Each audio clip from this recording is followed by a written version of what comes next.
안녕하세요. 사연을 부탁해입니다. 오늘의 사연을 소개하겠습니다. 며칠 전 퇴근 후 집에 갔더니 엄마가 허공만 바라보고 있었습니다. 엄마, 뭐 하는 거야? 그 여자한테 전화가 왔어. 그 여자라니? 누굴 말하는 거야? 누구긴 누구야. 그 악독하디 악독한 김순영을 말하는 거지. 그 여자 얘기는 꺼내지도 말라고 했잖아. 엄마는 지긋지긋하지도 않아? 그 여자라는 말을 듣던 순간 온몸에 소름이 돋았는데요. 김순영, 그 여자 이름은 우리 집에서 금기어나 마찬가지였습니다. 사연을 시작하기 앞서 잠시 엄마와 생부 이야기를 해야 할 것 같습니다. 그 시절 할머니와 외할머니가 서로 잘 아는 사이였다고 합니다. 그러다 보니 할머니가 외할머니에게 먼저 혼담을 넣었고 생부 집안이 나쁘지 않다는 걸 미리 알고 있었기에 혼담을 받은 외할머니가 고민에 빠졌다는데요. 생부 집안에 재산이 많긴 했지만 생부가 좋은 사람이 아니라는 생각 때문에 외할머니가 고민에 빠져 있자 할머니가 다시 찾아와서 외할머니를 설득했다네요. 왜 선뜻 대답을 못하는 거야? 그게 소문으로는 상철이한테 만나는 여자가 있다고 하던데 말이야. 아, 그 정신 나간 것은 상관할 필요도 없어. 근본도 없는 것이 우리 집 재산 보고 들러붙은 거니까. 그래도 사람 마음이라는 게 그렇게 쉬운 게 아니잖아. 이미 그 여자한테 마음이 가 있는데 우리 딸이랑 결혼을 시키는 건 아닌 것 같아. 외할머니가 믿업지 않다는 표정으로 할머니를 빤히 바라보자 할머니가 다시 입을 뗐다네요. 글쎄 걱정할 필요 없다니까 그런다. 얼마 전에 우리가 외출했을 때 상철이가 그 미친 것을 데리고 왔던 모양인데 집에 있던 현금이랑 금부치를 몽땅 훔쳐서 갔더라고. 어찌나 열불이 터지던지 당장 경찰에 신고할까 했더니 상철이 표정이 영 이상하더라 그 말이야. 그래서 내가 캐물었더니 그 미친 것이 다른 놈이랑 눈이 맞아서 야반 도주를 했다지 뭐야. 아니 상철이랑 서로 죽고 못 사는 사이였다며. 죽고 못 살긴 뭘 죽고 못 살아. 그 정신 나간 것이 돈 때문에 우리 상철이 옆에 들러붙어 있었던 거지. 뒤로는 얼굴 번지름한 그놈 이름이 뭐였더라? 준식이? 그놈이랑 그렇고 그런 사이였더라고. 준식이? 혹시 노름밤 전전하고 다니는 그 준식이 말하는 거야? 그렇다니까. 알고 보니 그놈 노름돈 대주느라 우리 아들한테 들러붙었던 거였다니까. 천벌을 받아 마땅할 족속들 아니고 뭐겠어. 그래서 경찰에 신고는 했고 경찰에 신고할까 하다가 그만뒀어. 아니 금부치랑 현금을 꽤 가져갔다며. 그럼 신고를 했어야지. 그 돈으로 야반도주를 했다고 한 거 보니까 이제는 영영 안 돌아올 거 아니야. 그냥 그거 가지고 나가 떨어진 게 오히려 고마운 생각마저 들어서 그냥 냅뒀어. 할머니가 긴 한숨을 내쉬는 모습을 보며 외할머니도 따라 한숨을 내쉬다가 조용히 말했다네요. 하긴 뭐 그거 가지고 알아서 사라져줬으면 오히려 고맙긴 한 거네. 왜 아니겠어. 그동안 그것 때문에 내가 얼마나 소가리를 했는지 10년은 늙은 것 같다니까. 무슨 쥐를 잡아먹은 것도 아니고 입술도 시뻘겋게 칠하고 다니고 얼굴에 무슨 분을 어찌나 쳐발렸는지 무슨 밀가루를 뒤집어 쓴 것 같더라니까. 꿈에 나올까봐 무서울 지경인데 그것이 뭐가 좋다고 그 난리를 친 건지 상철이 그놈이 정신이 나간 놈이라니까. 암튼 지금 상황이 그러니까 한번 잘 생각해보라고. 현옥이처럼 참하고 착한 애가 며느리로 들어온다고 하면 내가 두 발 뻗고 잘 수 있을 것 같아서 그래. 사실 상철이 그놈 눈이 어떻게 돼서 잠깐 헛짓거리를 하긴 했지만 우리 집 정도면 현옥이도 평생 고생 안 하고 살 수 있을 텐데 나쁜 조건은 아니잖아. 현옥이 엄마도 알다시피 여자 팔자라는 게 뒤웅박 팔자라고 하잖아. 남자 잘못 만나면 고생도 그런 고생이 없다니까. 근데 우리 집으로 시집만 오면 우리 재산이 전부 현옥이 재산이 될 건데 무슨 걱정이 있겠어. 할머니가 외할머니를 설득하고 또 설득하다 돌아갔다고 합니다. 그리고 그날 저녁 외할머니가 외할아버지에게 물었다네요. 당신 생각은 어때? 어떻긴 뭐가 어때? 아니 그러니까 아까 상철이 엄마가 와서 혼담 놓고 갔잖아.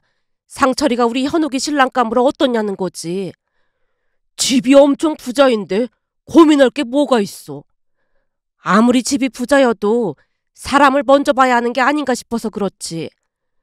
상철이가 최근에 여자 때문에 속을 좀 썩이긴 했지만 그동안은 큰 문제 없었잖아. 그리고 현미꼴 보고도 그런 소리가 나와? 당신 말대로 둘이 좋다고 하길래 사람만 보고 보냈더니 지금 고생이란 고생은 다 하고 있잖아. 얼마 전에도 현미가 돈 빌리러 온 거 보면서 지금 내 속이 속인 줄 알아? 그러니 현옥이라도 돈 많은 집에 시집 보내서 떵떵거리고 살게 해야 할 거 아니야. 외할아버지 말에 외할머니가 더 이상 대꾸하지 못했다는데요. 현미는 우리 이모로 착하지만 형편이 어려운 이모부를 만나서 결혼을 했다네요. 그러다 보니 돈에 쪼들리고 살아서 외할머니 외할아버지 걱정이 이만저만이 아니었답니다. 그때 당시에는 외가도 먹고 살만한 편이었던지라 두 분 입장에서는 엄마가 돈 많은 남자 만나 풍족하게 살길 바랐다고 했습니다. 하지만 그로 인해 엄마 인생에 폭풍이 몰아칠 줄 누가 알았겠습니까? 그 뒤 생부도 야반도주한 김순영이란 여자를 잊고 마음을 다잡으려 안간힘을 썼고 결국 1년이 지나갈 무렵 두 사람이 결혼을 했다네요. 할머니 할아버지 입장에서는 마음에 들어하던 우리 엄마가 며느리로 들어왔으니 엄마 이름으로 된 집도 하나 사주고 부족함 없이 다 해주셨다고 했습니다. 결혼 후 생부 또한 다른 사람이 된 것 마냥 엄마한테 잘했고요. 사실 우리 엄마가 얼굴도 많이 예쁜 편이다 보니 생부 입장에서도 금세 마음을 다잡았던 것 같았답니다. 그렇게 두 사람은 언니와 저를 낳고 부족함 없이 살았다고 합니다. 할머니 할아버지는 엄마를 많이 예뻐했던 모양으로 아들이 없다고 구박을 하지도 않았고 항상 엄마 편이 되어주셨다네요. 한마디로 엄마는 좋아하는 피아노도 치면서 행복한 생활을 하고 있었다는데요. 그런데 사람 인생이라는 것이 어떻게 될지 아무도 모른다고 했던가요? 우리가 초등학교에 들어갈 무렵 생각지도 못한 문제가 일어났습니다. 그때 금부치와 현금을 훔쳐서 야반 도주한 김순영이 등장을 했거든요. 물론 처음에는 생부가 거들떠도 안 본 모양이지만 할머니 입장에서는 속이 탈 수밖에 없었고 어느 날은 할머니가 생부를 앉혀놓고 다짐을 받았답니다. 내가 들어보니 김순영 고개 돌아왔다고 하던데 절대 만날 생각도 하지 말어. 어머니, 저도 그 여자라면 치가 떨리니까 걱정하지 마세요. 예쁜 아내랑 토끼 같은 자식이 둘이나 있는데 그런 정신 나간 여자를 왜 다시 만나겠어요? 그러니까 아무 걱정하지 마세요. 라며 아빠가 할머니를 안심시켰답니다. 하지만 할머니가 엄마를 찾아와서 신신당부를 했답니다. 김순영 그것이 보통 불려시가 아니다. 전에도 남자를 몇이나 후리고 다녔어. 전생에 기생일을 했던 게 분명하다니까. 암튼 너도 정신 바짝 차려야 한다. 난 너는 믿어도 상철이 저놈의 자식은 절대 안 믿는다. 그러니까 이거 받아둬라. 이게 뭔데요? 결혼할 때 같이 가서 네 통장 만들었었잖니. 혹시 몰라서 우리가 거기에 차곡차곡 모아둔 거다. 라며 할머니가 건넨 엄마 이름의 통장에는 어마어마한 돈이 들어있더랍니다. 결국 놀란 채 엄마가 할머니께 물었다네요. 어머님, 이 큰 돈을 왜 저한테 주세요? 혹시 모르니까 그냥 가지고 있으란 거야. 상철이 저놈은 세상 물정을 하나도 모르잖니. 혹시라도 상철이 저놈이 헛짓거리라도 할까봐 걱정돼서 그래. 애들 아빠가 절대 그럴 일 없다고 했잖아요.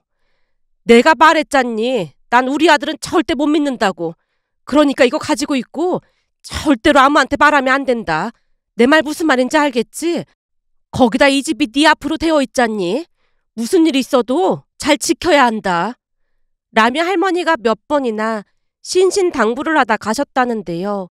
지금 돌이켜보면 할머니는 이미 생부가 큰일을 벌일 줄 예상하고 있었다는 확신마저 들었습니다.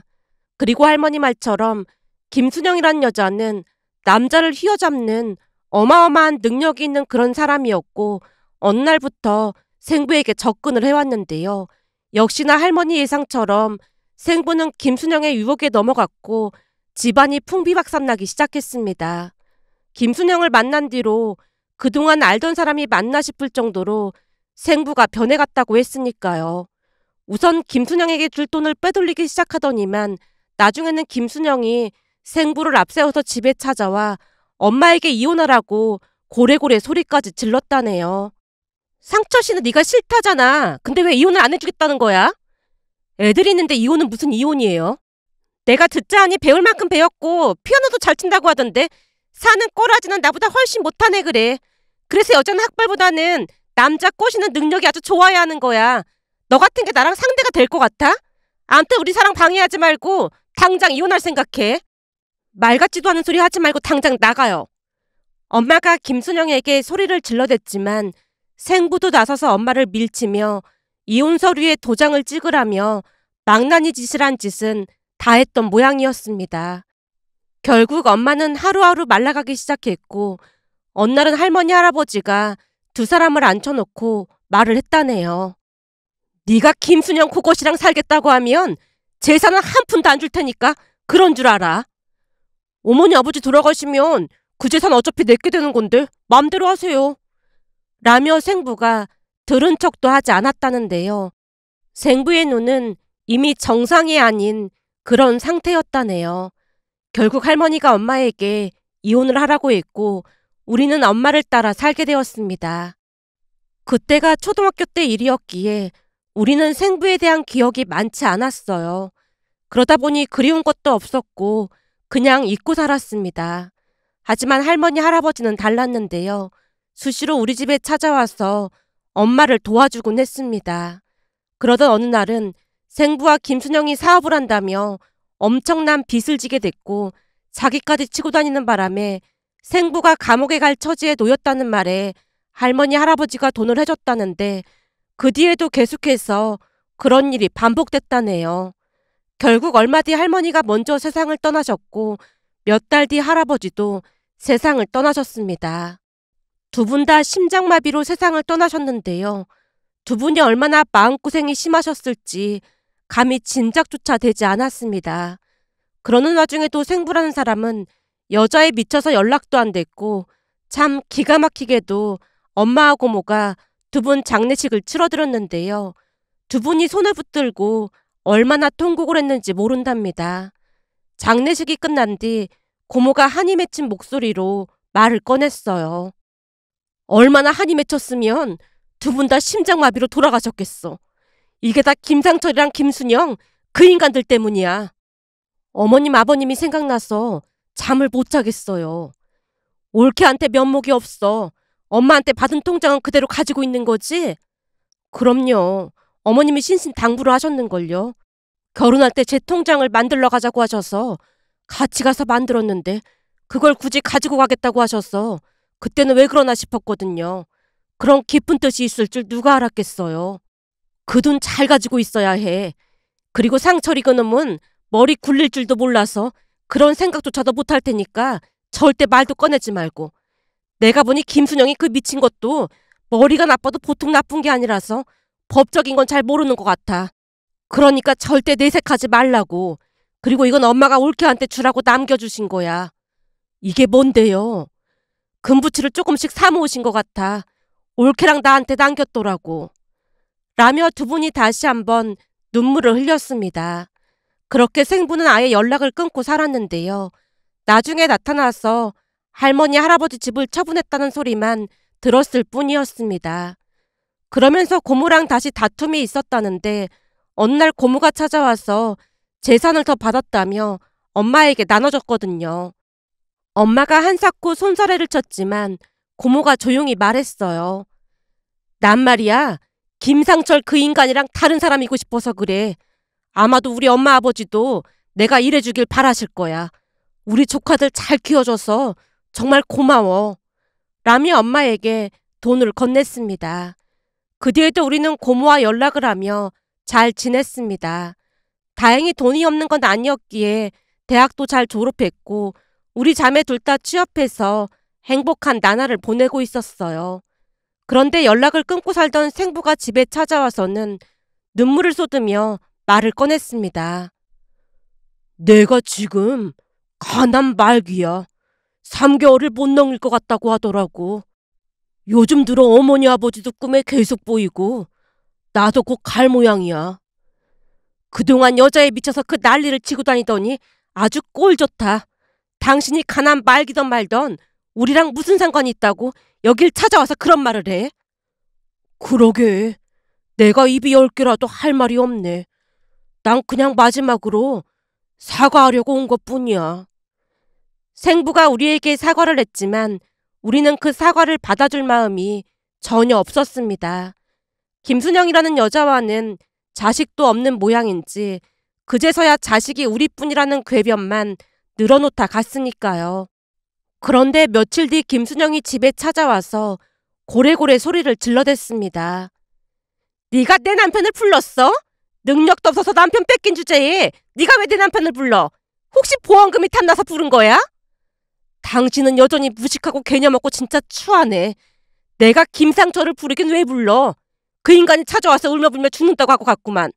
근데 여기가 어디라고 찾아와서 행패야 행패가.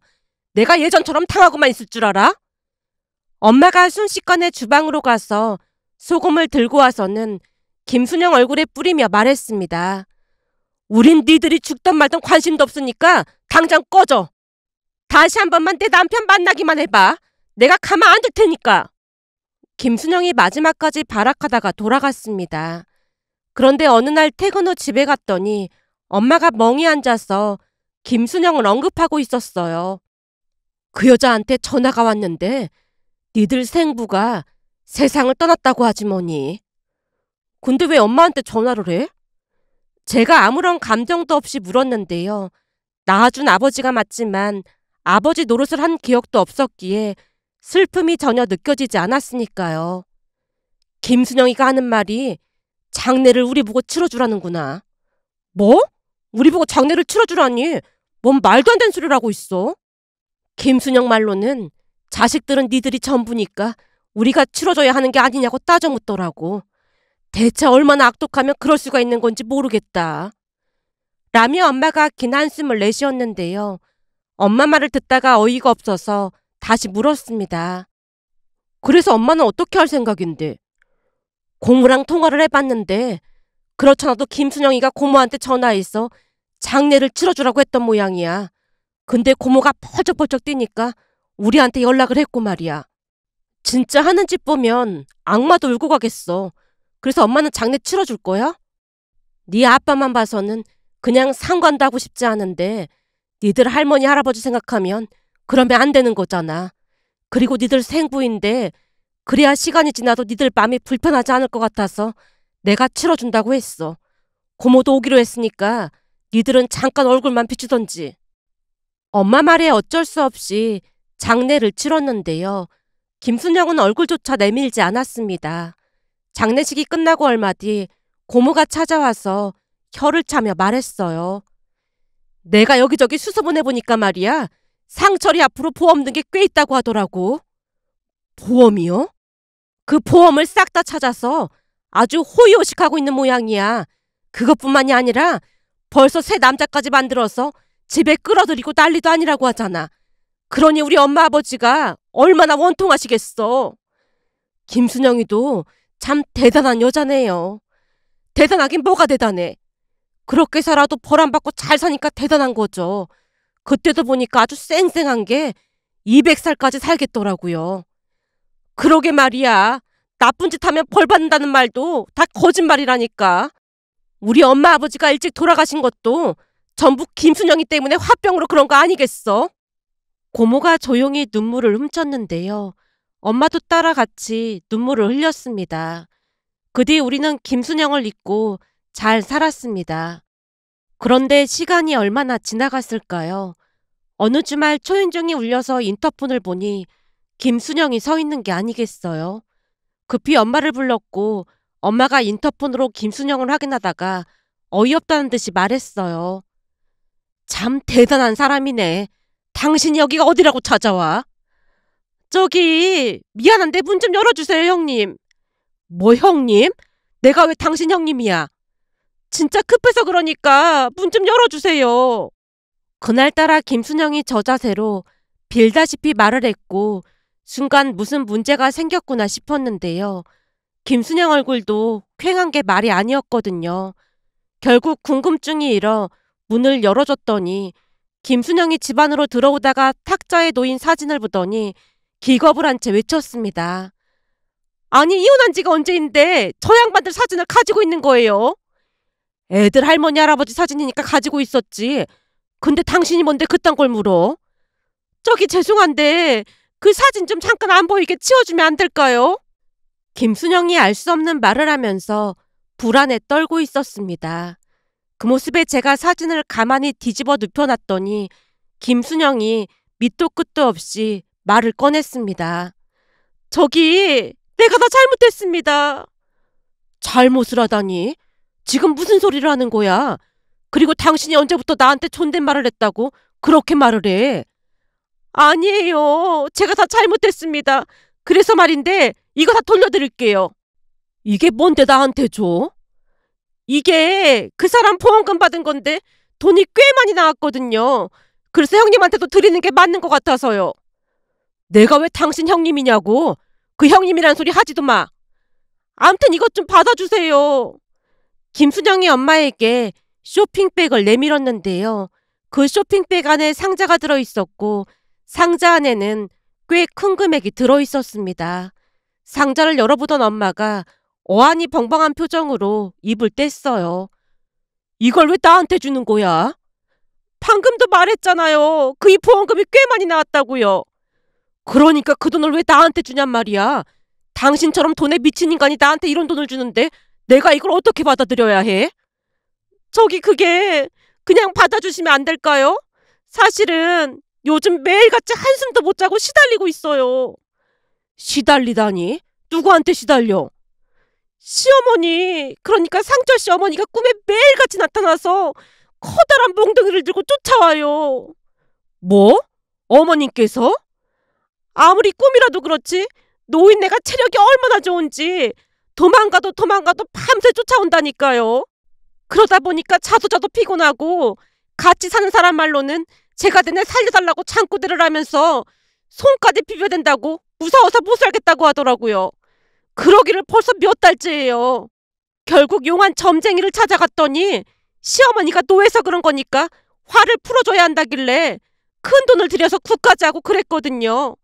그런데도 아무런 효과도 없고 계속 같은 꿈을 꾸거든요. 오히려 구슬한 뒤로는 시아버지까지 나와서 두 노인네가 같이 쫓아오는데 저 정말로 이대로는 제명에 못 살 것 같아요. 그래서 곰곰이 생각해보니까 내가 형님한테 지은 죄가 많아서 그런 게 아닌가 싶어서 이렇게 찾아왔어요. 그게 나랑 무슨 상관이 있다고 그래? 그게 가만히 생각해보니까 그 이 보험금을 찾고 난 뒤부터 꿈에 보이기 시작했고요. 그때부터 몸도 여기저기 아픈 게 이상했거든요. 그러다 보니 보험금을 형님한테 안 줘서 그런 건가 싶은 생각이 퍼뜩 들지 뭐예요. 그래서 이렇게 돈을 가지고 왔어요. 그동안 제가 굿한다 뭐한다 조금 쓰긴 했지만 쓰고 남은 건 다 가져온 거예요. 그러니까 형님이 시부모님 납골당에 가서 저 좀 용서해주라고 하면 안 될까요? 두 분이 형님을 참 예뻐했잖아요. 김순영 말이 쉬이 믿어지진 않았지만 그날 김순영 얼굴이 오늘 내일 하는 사람처럼 진짜 말이 아니긴 했습니다. 그전에는 나이보다 훨씬 젊어 보일 정도로 피부가 탱글탱글했지만 그날 김순영의 모습은 20년은 더 나이가 들어 보일 정도였으니까요. 김순영이 빌다시피 했지만 엄마는 들은 척도 하지 않았고 김순영을 밖으로 내쫓았는데 돈이 들어있던 봉투도 같이 내던졌습니다. 내가 굶어 죽는 한이 있어도 그런 더러운 돈은 못 받으니까 그 돈 가지고 가서 다시 굿을 하던지 말던지 알아서 해. 예전에 그런 말이 있잖아. 남의 눈에 눈물 나게 하면 제 눈에는 피눈물이 난다고. 당신이 감내해야 하는 일이니까 알아서 해결하라고. 엄마가 문을 닫았지만 김순영이 문을 두드려댔고 결국에는 경찰까지 불러야만 했습니다. 그 뒤에도 김순영이 몇 번 더 찾아왔지만 우리가 문을 열어주지 않자 울고불고 난리를 피워댔습니다. 하지만 그 뒤 한동안 조용해졌기에 우리는 김순영을 잊고 살았습니다. 그러던 어느 날은 퇴근해서 집에 갔더니 고모와 엄마가 심각한 표정으로 대화를 나누고 있었어요. 결국 정신병원에 들어갔다고 하더라고. 세상에나, 이게 다 무슨 일이래요? 나한테도 몇 번이나 찾아왔는데 우리 엄마 아버지 납골당에 가서 얘기 좀 잘해달라고 빌어댔거든. 그런 거 보면 김순영 말이 거짓말은 아닌가 봐. 그러게요. 저한테도 찾아와서 꿈에 어머님 아버님이 계속 보인다고 했거든요.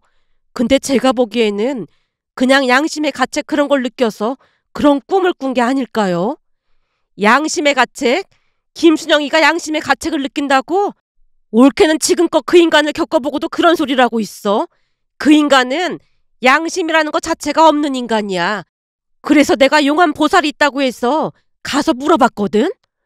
보살이요? 형님 그런 거 절대 안 믿잖아요. 물론 그동안 안 믿었지. 근데 김순영이 행동이 영 이상하잖아. 그래서 찾아가서 물어봤더니 우리 엄마 아버지가 김순영이를 괴롭히고 있는 게 맞다고 하더라고. 에이, 설마요. 그냥 심리적인 영향일 거예요. 엄마가 손사래를 쳤는데요. 순간 고모가 놀랄만한 말을 꺼냈습니다. 김순영이가 지금 정신병원까지 들어갔다는데도 그게 그냥 심리적인 거란 말이야? 김순영이 동생이 나를 찾아와서 자기 언니 좀 살려달라고 하면서 분명히 그랬다니까. 정신병원까지 갔으니 보통 일이 아니긴 하네요. 그 동생이란 사람 말로는 이제는 낮에도 우리 엄마 아버지가 보인다면서 막 소리도 지르고 구석에 쪼그리고 앉아서 벌벌 떤다잖아. 내가 보기엔 엄마 아버지가 한이 맺혀서 그런 것 같아. 라며 고모가 조용히 눈물을 훔쳤습니다. 그 뒤 김순영은 정신병원에서 나오지 못하고 병원에서 지내고 있다고 했습니다. 얼마 전 할머니 생신을 맞이해서 두 분 낙골당에 다녀왔는데요. 사진 속에서 환하게 웃고 계신 두 분을 보니 마음이 아려왔습니다. 두 분 사진을 빤히 바라보던 고모가 조용히 입을 뗐어요. 엄마 아버지, 진짜 김순영이 꿈에 나타나신 게 맞는 거예요? 엄마 아버지가 김순영이를 벌 준 거예요? 라고 물었지만 사진 속 두 분은 그저 환한 미소를 짓고 계실 뿐이었습니다. 그러면서 사는 내내 그렇게 악행을 저지르더니 결국 벌을 받은 게 아닌가 하는 생각이 들어 이런 사연도 있을까 싶어 이렇게 글 남겨봅니다.